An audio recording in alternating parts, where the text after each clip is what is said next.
అంతర్జాతీయ arbitration and mediation centre కు గత బీఆర్ఎస్ ప్రభుత్వం ఇచ్చిన భూ కేటాయింపులను రద్దు చేసింది హైకోర్టు. రంగారెడ్డి జిల్లా షేర్లింగంపల్లి మండలం రాయదుర్గంలో 3.5 ఎకరాల భూమిని కేటాయిస్తూ జారీ చేసిన జీవోను కొట్టివేసింది. గత బీఆర్ఎస్ ప్రభుత్వం ఐఏఎంసీకి 2021లో భూమి కేటాయింపుతో పాటు నిర్వహణ కింద ఏటా 3 కోట్ల రూపాయల మంజూరుకు జీవోలు విడుదల చేసింది. అయితే సుప్రీంకోర్టు నిబంధనలకు విరుద్ధంగా 350 కోట్ల విలువ చేసే భూమిని ప్రైవేట్ సంస్థకు కేటాయించారని ప్రజా ప్రయోజన వ్యాజ్యాలు దాఖలయ్యాయి. వీటిని justice K Lakshman, justice K సుజనతో కూడిన ధర్మాసనం విచారించింది. ఐఏఎంసీకి భూముల కేటాయింపు రూల్స్ కు విరుద్ధంగా జరిగిందని బలంగా వాదించారు న్యాయవాది రఘునాథరావు. అయితే అంతర్జాతీయ ఆర్బిట్రేషన్ అండ్ మీడియేషన్ సెంటర్ హైదరాబాద్లో ఏర్పాటు చేయడంతో అంతర్జాతీయ సంస్థల మధ్య వివాదాలు పరిష్కారమవుతాయన్నారు అడ్వకేట్ జనరల్. వివాదాలు న్యాయస్థానాల్లోనే కాకుండా బయట కూడా పరిష్కరించుకోవచ్చని కోర్టులే చెప్తున్నాయన్నారు. ఇరువైపుల వాదనలు జనవరిలోనే ముగిశాయి. అప్పుడు రిజర్వ్ చేసిన తీర్పును ప్రకటించింది హైకోర్టు. భూ కేటాయింపులతో పాటు నిర్వహణ కోసం 3 కోట్ల మంజూరుకు జారీ చేసిన జీవోలను కొట్టివేసింది.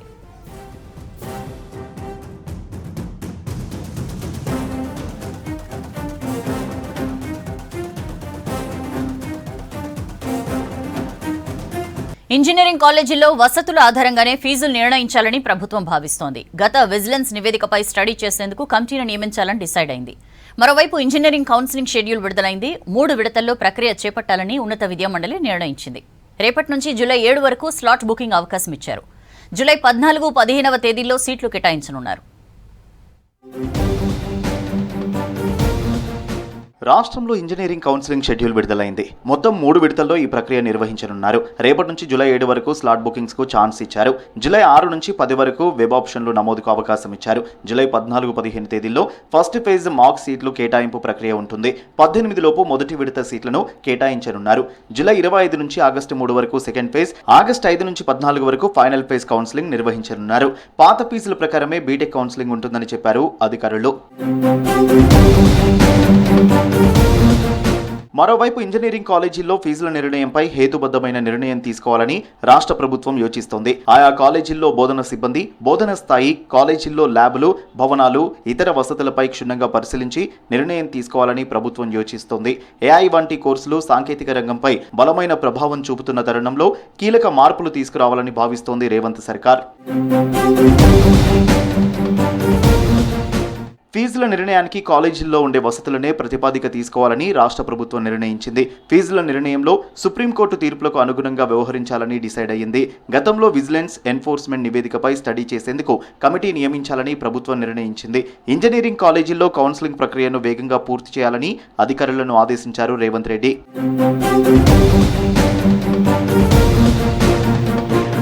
10th అడ్వాన్స్డ్ సప్లిమెంటరీ ఫలితాలు విడుదలయ్యాయి. మొత్తం 73% మంది విద్యార్థులు పాస్ అయ్యారు.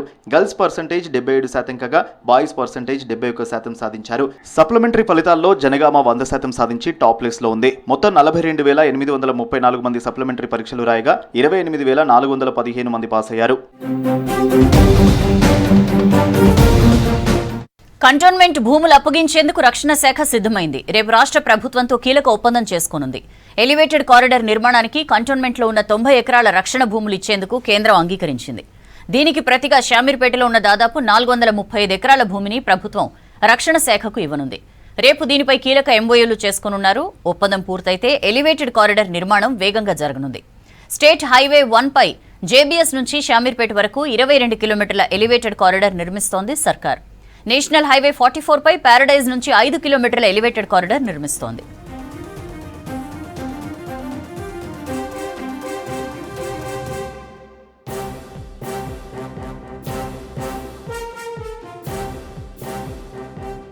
గోదావరి జలాల వినియోగంపై గత బీఆర్ఎస్ సర్కార్ శ్రద్ధ పెట్టలేదన్నారు ఇరిగేషన్ శాఖ మంత్రి ఉత్తమ్. ఆర్థిక విధ్వంసం నుంచి కోలుకుని పథకాలు అమలు చేస్తున్నామని చెప్పారు. గిగ్ వర్కర్స్ కు అండగా ఉంటామన్నారు మంత్రి వివేక్. ఆర్ఎండ్బి శాఖను బలోపేతం చేస్తున్నామన్నారు. విద్యారంగానికి ప్రాధాన్యం ఇస్తున్నామని చెప్పారు. ఆదివాసీలను సంక్షేమానికి చర్యలు తీసుకుంటున్నామన్నారు మినిస్టర్స్.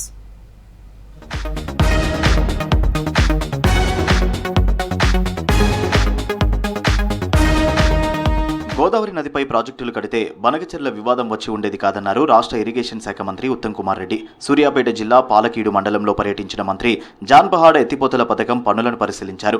ఈ ఎత్తిపోతల పథకానికి జవహర్ జాన్పహాడ్ లిఫ్ట్ ఇరిగేషన్ గా పేరు పెట్టామని 3 కోట్ల రూపాయలు దీనికి ఖర్చు చేస్తామన్నారు. జాన్పహాడ్ లిఫ్ట్ తో 10,000 ఎకరాలు సాగులోకి వస్తాయన్నారు. మరోవైపు కోదాడ ఎమ్మెల్యే పద్మావతి రెడ్డితో కలిసి రెడ్లకుంటలో ఎత్తిపోతల పథకం పనులను పరిశీలించారు మంత్రి ఉత్తమ్. మీ అందరి సహకారం కూడా కావాలి. ఇది విషయం జనాల్లో తెలుసుకోవాలి. 2-3 విషయాలు చెప్పాలి. ఇది నేను మళ్ళా వచ్చే అవసరం లేకుండా మీరు పనులు పూర్తి చేయాలని చేస్తున్నా, లేకపోతే మేము కూడా చర్యలు ఉంటే చెప్తున్నా, బహిరంగ చెప్తున్నా. చాలా స్లోగా వర్క్ నడుస్తుంది. మీరు పోయినసారి వచ్చి చూసిన దానికి ఈనాటికి పెద్ద ప్రోగ్రెస్ లేదు.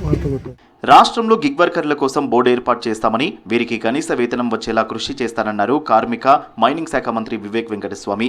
తెలంగాణ గిగ్ వర్కర్ పాలసీని దేశానికే రోల్ మోడల్ అయ్యేలా తీర్చిదిద్దుతామన్నారు. గిగ్ వర్కర్ల సమస్యలపై సెక్రటేరియట్లో సమీక్ష నిర్వహించారు మంత్రి. గిగ్ వర్కర్లకు రిజిస్ట్రేషన్ సిస్టమ్ తీసుకొస్తామని, వీరి గిగ్ సమస్యలపై కేబినెట్లో చర్చిస్తామని చెప్పారు. గిగ్ వర్కర్స్కి ఏదైతే రికగ్నిషన్ రావాలో వారి చాలామంది, ఎందుకంటే ఈ బిజినెస్ కాంపిటీషన్లో ఒక్కరొక్కరు రేట్స్ తక్కువ చేస్తున్నారు, కస్టమర్ డిమాండ్స్ కూడా ఎక్కువ ఉన్నాయి, సర్వీస్ బాగుండాలి, అక్కడ ప్రజెంటేషన్ స్కిల్స్ కూడా రావాలి. ఇవన్నీ రావడానికి అగ్రిగేటర్స్ కూడా వారు కూడా ఈరోజు నేను వారికి సూచన ఇవ్వడం జరిగింది. ఒక మంచి కల్చర్ బిల్డ్ చేసేది ఉంది ఈ ఇండస్ట్రీలో.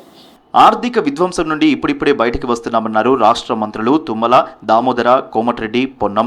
నిన్నటి వరకు రైతుల ఖాతాల్లోకి 40,000 కోట్లు జమ చేశామన్నారు.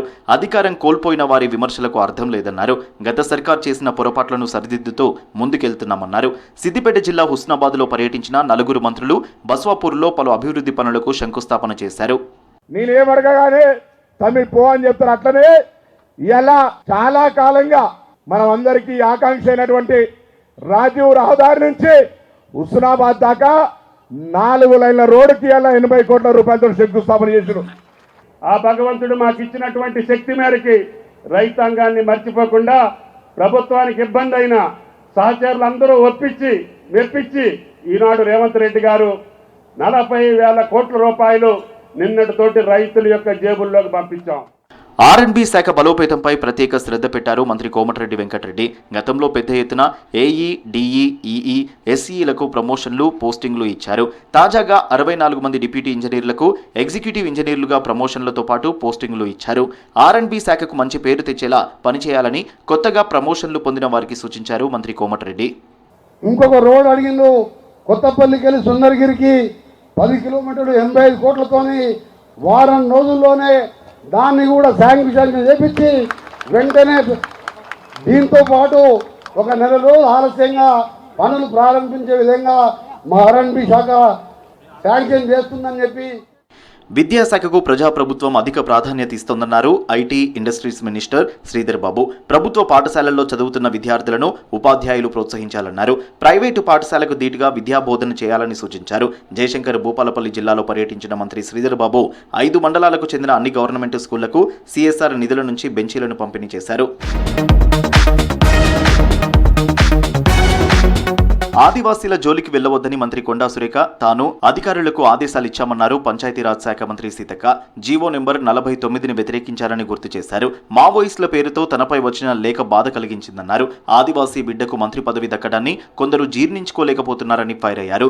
మావోయిస్టులు నిజంగానే లేఖ రాశారా లేదా తానంటే గిట్టని వాళ్ళు కుట్రపూరితంగా సృష్టించారా అన్నది తేలాల్సి ఉందని చెప్పారు.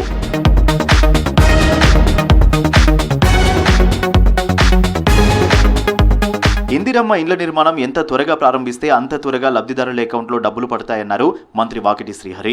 ఒకవేళ మీ డబ్బులు పడకపోతే తన ఇల్లమ్మైనా సరే డబ్బులు చెల్లిస్తానని భరోసా ఇచ్చారు. నారాయణపేట జిల్లా మక్తల్లో 291 మంది లబ్ధిదారులకు ఇందిరమ్మ ఇళ్ల మంజూరు పత్రాలను అందజేశారు మంత్రి వాకిటి శ్రీహరి.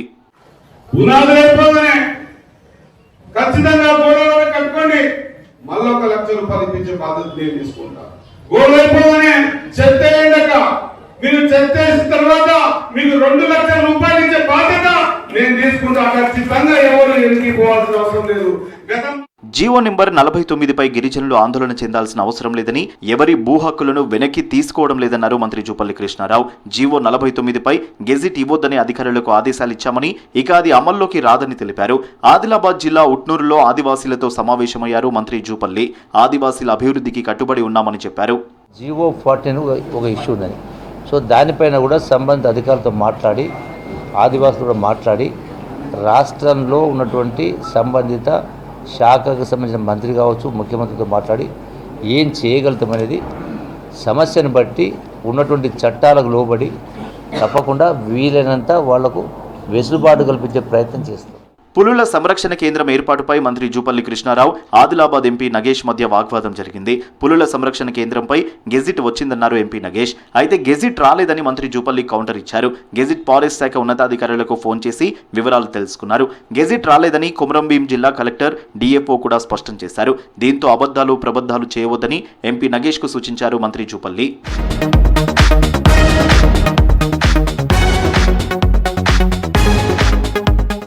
ట్యాపింగ్ కేసులో బాధితుల వాంగ్మూలాలు తీసుకుంటోంది సిట్. గత ప్రభుత్వంలో ట్యాపింగ్ కు గురైన ప్రముఖుల్ని విచారిస్తోంది. ఇవాళ బీజేపీ ఎంపీ కొండ విశ్వేశ్వరరెడ్డి స్టేట్మెంట్ రికార్డ్ చేసింది సిట్. ఎన్నికల్లో తనను ఓడగొట్టేందుకు ట్యాప్ చేశారని ఆరోపించారు. తన భార్య ఫోన్ కూడా ట్యాప్ చేశారన్నారు. ఇటు మెదక్ ఎంపీ రఘునందన్ వాంగ్మూలం తీసుకుంది సిట్.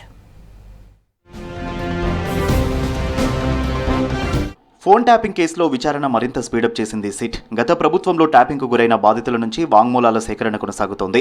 ఇందులో భాగంగానే సిట్ ఎదుట హాజరయ్యారు చేవెళ్ల ఎంపీ కొండ విశ్వేశ్వరరెడ్డి. సిట్ అధికారులు అడిగిన ప్రశ్నలకు సమాధానం ఇచ్చారు. ఫోన్ ట్యాపింగ్ చేశారని ఫిర్యాదు చేసినందుకే తనపై నాన్ బెయిలబుల్ కేసు పెట్టారని చెప్పారు ఎంపీ కొండ. ఈ అంశాన్ని పార్లమెంట్లో లేవనెత్తుతానని చెప్పారు. మళ్లీ ఫోన్ ట్యాపింగ్ జరగకుండా ఉండాలంటే బాధ్యులపై కఠిన చర్యలు తీసుకోవాలన్నారు.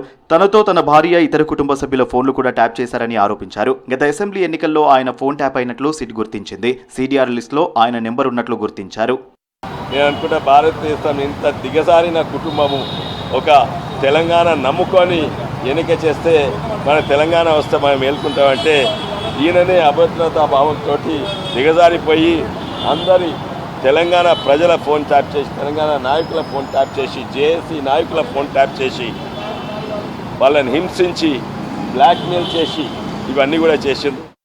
ఫోన్ ట్యాపింగ్ వంటి పిచ్చి పనులు చేయడంతోనే ప్రజలు బీఆర్ఎస్ ను తిరస్కరించారని చెప్పారు మంత్రి జూపల్లి కృష్ణారావు. ఫోన్ ట్యాపింగ్లు చేయడం ఆదర్శ పాలన ఎలా అవుతుందని ప్రశ్నించారు. తాను కూడా ఫోన్ ట్యాపింగ్ బాధితున్నేనని చెప్పారు. అది ఇంకా ఎంక్వైరీ పూర్తిగా వస్తుంది.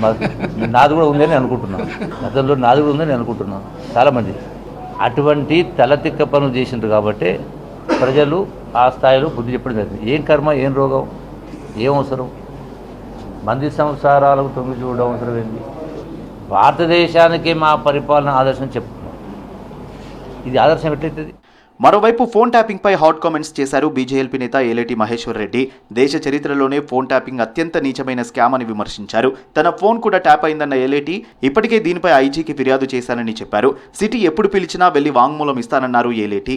ఫోన్ ట్యాపింగ్ అనేది చాలా నీచమైనటువంటి సంస్కృతి. అది మరి మొట్టమొదటిసారిగా తెలంగాణ రాష్ట్రంలో ఇలాంటి సంస్కృతిని ప్రవేశపెట్టినటువంటి కేసీఆర్ పాలన, టీఆర్ఎస్ పాలనను మరి ఖండిస్తూ సిబిఐ ఎంక్వైరీ ద్వారానే స్పష్టంగా అన్ని అంశాలు బయటకు వస్తాయన్న పూర్తి విశ్వాసంతో సిబిఐ ఎంక్వైరీ అడుగుతా ఉన్నాం.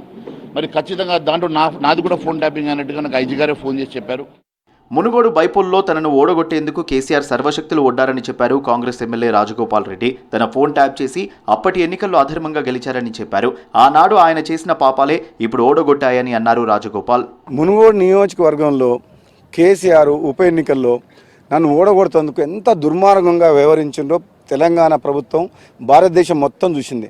ఆయన దుర్మార్గము, ఆయన అధికార దుర్వినియోగము, నన్ను ఓడగొడుతందుకు అది నిజంగా అది ఫెయిర్ ఎలక్షన్ కాదు, అన్ఫెయిర్ ఎలక్షన్, ధర్మయుద్ధం కాదు, అధర్మ యుద్ధం. అందులో అధర్మంగా గెలిచిండు. ఆయన చేసిన దుర్మార్గాన్ని, ఆయన చేసిన నిర్వాకాన్ని, అధికార దుర్వినియోగాన్ని తెలంగాణ ప్రజలందరూ చూసిరు కాబట్టి మొన్నటి ఎలక్షన్లో కేసీఆర్ని ఓడగొట్టిండు. సిట్కు వాంగ్మూలం ఇచ్చారు మెదక్ ఎంపీ రఘునందన్ రావు. కాలు ట్రీట్మెంట్ కోసం ఆయన హాస్పిటల్లో ఉన్నారు. దీంతో జూబ్లీహిల్స్ పోలీసులు నేరుగా హాస్పిటల్కి వెళ్లి రఘునందన్ రావు స్టేట్మెంట్ రికార్డ్ చేశారు. గత దుబ్బాక ఎన్నికల్లో తన ఫోన్ ట్యాప్ చేశారని రఘునందన్ ఆరోపించారు. దీనికి సంబంధించిన వివరాలను సిట్కు తెలిపారు రఘునందన్ రావు. రాబోయే 5-10 సంవత్సరాల్లో ఏర్పడనున్న విద్యుత్ డిమాండ్కు అనుగుణంగా ఉత్పత్తికి అవసరమైన ప్రణాళికలు సిద్ధం చేయాలన్నారు డిప్యూటీ సీఎం భట్టి విక్రమార్క. రాష్ట్ర ప్రభుత్వం ప్రతిష్టాత్మకంగా చేపడుతున్న ఫ్యూచర్ సిటీ, మూసి పునరుజ్జీవనం, పెరుగుతున్న పరిశ్రమలు, వ్యవసాయ వినియోగం, మారిన జీవన ప్రమాణాలకు అనుగుణంగా భవిష్యత్ అంచనాలు రూపొందించాలన్నారు. హైదరాబాద్ ప్రజాభవన్లో విద్యుత్ శాఖ ఉన్నతాధికారులు, జెన్కో డైరెక్టర్లతో సమీక్ష నిర్వహించారు భట్టి. డైరెక్టర్లకు కావాల్సినంత స్వేచ్ఛనిస్తామని, ప్రభుత్వ ఆశయాలు నెరవేర్చాలన్నారు. విద్యుత్ ఒప్పందాల అమలుపై రోజువారీగా సమీక్షలు చేయాలని సూచించారు.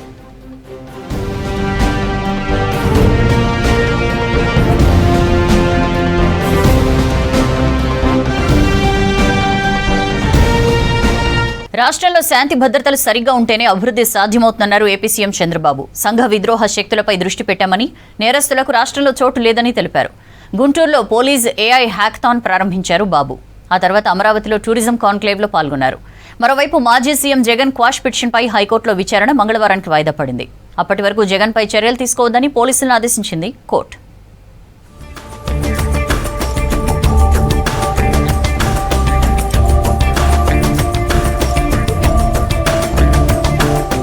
తాను సీఎంగా ఉన్నన్ని రోజులు ఏపీలో నేరస్తులకు చోటు లేదన్నారు ముఖ్యమంత్రి చంద్రబాబు. రాష్ట్రంలో టెక్నాలజీతో పాటు సంఘ విద్రోహ శక్తులపై దృష్టి పెట్టామన్నారు. శాంతి భద్రతలు సరిగ్గా ఉంటేనే అభివృద్ధి సాధ్యమవుతుందని చెప్పారు. గుంటూరులో పోలీస్ ఏఐ హ్యాకథాన్ ప్రారంభించారు బాబు. ఐటీ వల్లే తెలంగాణ అత్యధిక తలసరి ఆదాయం గల రాష్ట్రంగా ఎదిగిందన్నారు. ఏఐ వల్ల ఉద్యోగాలు పోతాయనేది అపోహ మాత్రమే అన్నారు. రాబోయే రోజుల్లో హార్డ్ వర్క్ కాదు, స్మార్ట్ వర్క్ చేసి ప్రపంచాన్ని జయించాలన్నారు చంద్రబాబు. ఫ్యాక్షనిజం కానీ, రౌడీజం కానీ, నక్సలిజం కానీ, ఇంకో పక్క కమ్యూనల్ వైలెన్స్ కానీ, ఇంకో పక్క స్మగ్లర్లు కానీ, మాఫియా కానీ, అందరిని కూడా పూర్తిగా కంట్రోల్ చేశాం. నేను ఎప్పుడు కూడా ఎప్పటికప్పుడు టెక్నాలజీ కూడా ఉపయోగించుకోవాలి. ఈరోజు మనందరూ ఇక్కడ ఉన్నారు. నేను హైదరాబాద్లో ఎవరు ఆలోచించినప్పుడు హైటెక్ సిటీ, ఇన్ఫర్మేషన్ టెక్నాలజీ ఆలోచించాను. వెల్నెస్ అండ్ హ్యాపీనెస్ కు ఏపీని కేర్ ఆఫ్ గా చేసేందుకు కృషి చేస్తామన్నారు సీఎం చంద్రబాబు. ఇందుకోసం యోగా గురువు రాందేవ్ బాబా సేవలు వినియోగించుకుంటామన్నారు. అమరావతిలో టూరిజం కాంక్లేవ్ లో పాల్గొన్నారు చంద్రబాబు. పర్యాటక రంగంలో 2 లక్షల కోట్ల పెట్టుబడుల లక్ష్యంగా టూరిజం కాంక్లేవ్ నిర్వహిస్తున్నామని చెప్పారు.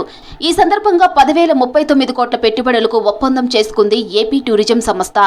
I can create wealth through my economic policies, but Babaji is going to give happiness and health for everybody. That's why I'm requesting him now. I want to take his services. He's a very, very effective marketing manager of a product. If we decide, this is where I'm asking him only one thing. Just now, after hearing him, after seeing him for 3 decades. Guntur తొక్కిసలాటలో చనిపోయిన సింగయ్య కేసులో మాజీ CM Jagan దాఖలు చేసిన quash పిటిషన్పై AP హైకోర్టులో విచారణ జరిగింది. Case విచారణ వచ్చే మంగళవారానికి వాయిదా వేసింది న్యాయస్థానం. అప్పటి వరకు జగన్పై ఎలాంటి తొందరపాటు చర్యలు తీసుకోవద్దని పోలీసులకు ఆదేశాలిచ్చింది. జగన్తో పాటు వైవి సుబ్బారెడ్డి, పేర్ని నాని, విడుదల రజనీపై కూడా చర్యలు తీసుకోవద్దని చెప్పింది హైకోర్టు.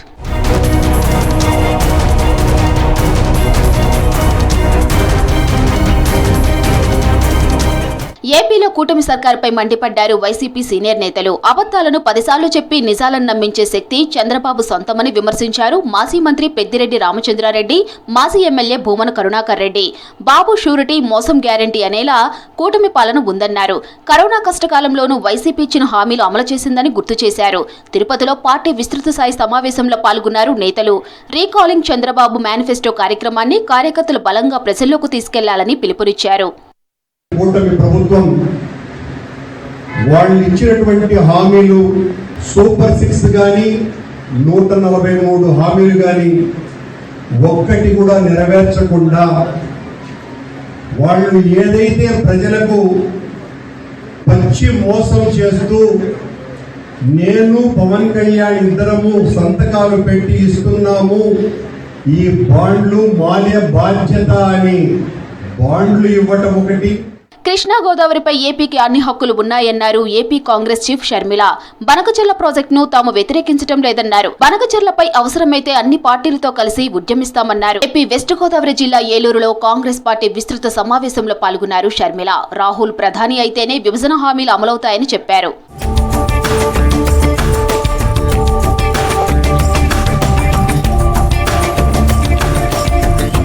ఒడిశాలో పూరి జగన్నాథుడి రథయాత్ర అంగరంగ వైభవంగా జరుగుతోంది. దేశం నలుమూలల నుంచి భారీగా తరలివచ్చారు భక్తులు. గుండిచాలో వారం రోజుల పాటు ప్రత్యేక పూజలు అందుకోనున్నారు జగన్నాథుడు. మొత్తం 9 రోజుల పాటు జరిగే రథయాత్రకు భారీ భద్రత ఏర్పాటు చేశారు అధికారులు.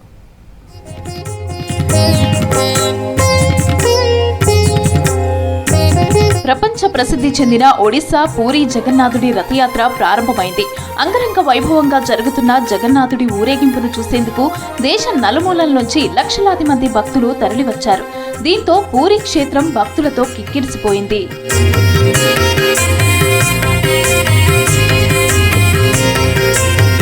సర్వాంగ సుందరంగా అలంకరించిన రథాలపైన జగన్నాథుడితో పాటు ఆయన సోదరుడు బలభద్రుడు, సోదరి సుభద్రాదేవి ఆసీనులయ్యారు.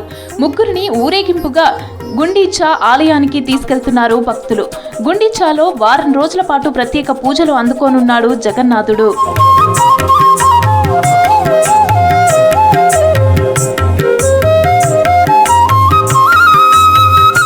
రాజు గజపతి దివ్యాసింగ్ దేవ్ ప్రత్యేక పూజల తర్వాత జగన్నాథుడి రథయాత్ర ప్రారంభమైంది. తాళ్లతో కట్టిన జగన్నాథుడి రథాన్ని భక్తులు ముందుకు లాగుతున్నారు. ఈ యాత్ర మొత్తం 9 రోజుల పాటు కొనసాగనుంది. జగన్నాథుడు, బలభద్రుడు, సుభద్రాదేవి గుండీచా ఆలయంలో 7 రోజులు విశ్రాంతి తీసుకోనున్నారు. ఆ తర్వాత బహుదా యాత్రతో ప్రధాన ఆలయానికి తిరిగొస్తారు. ఏటా ఆషాఢ శుద్ధి విధియ రోజున జగన్నాథుడి రథయాత్ర నిర్వహించడం ఆనవాయితీగా వస్తోంది.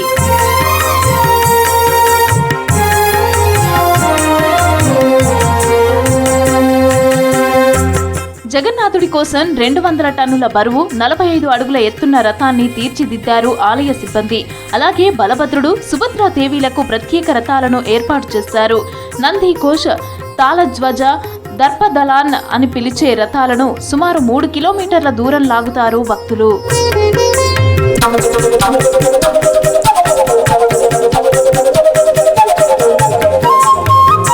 రథయాత్ర కోసం 5 అంచెల భద్రత ఏర్పాటు చేసింది ఒడిశా ప్రభుత్వం. 10,000 మంది పోలీసుల బందోబస్తులో పాల్గొంటున్నారు.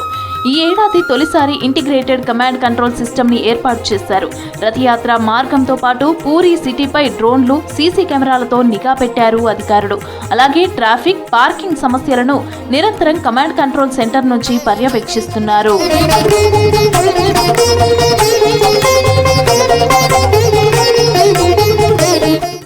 ఏపీ తిరుమలలో పలు ప్రాంతాల్లో ఆకస్మిక తనిఖీలు చేశారు టీటీడీ అదనపు EO Venkaiah Chaudhary. DMB road, park రోడ్లలో హ్యాకర్ లైసెన్స్లను తనిఖీ చేయడంతో పాటు SV shopping complex, communist line దుకాణాలను పరిశీలించారు. షాప్స్ ముందున్న షెడ్డు, దారికి అడ్డంగా ఉన్న హ్యాకర్ లైసెన్స్ దుకాణాలను తొలగించాలని సూచించారు. రెవెన్యూ, టాస్క్ ఫోర్స్, విజిలెన్స్ విభాగాలు తరచూ తనిఖీలు చేపట్టి ఆక్రమణలపై చర్యలు తీసుకోవాలని ఆదేశించారు అదనపు ఈవో వెంకయ్య చౌదరి. దీంతో తమ షాప్స్ ను తొలగించొద్దని అదనపు ఈవో ముందు ఆవేదన వ్యక్తం చేశారు బ్యాంకింగ్ కాంప్లెక్స్ దుకాణదారులు.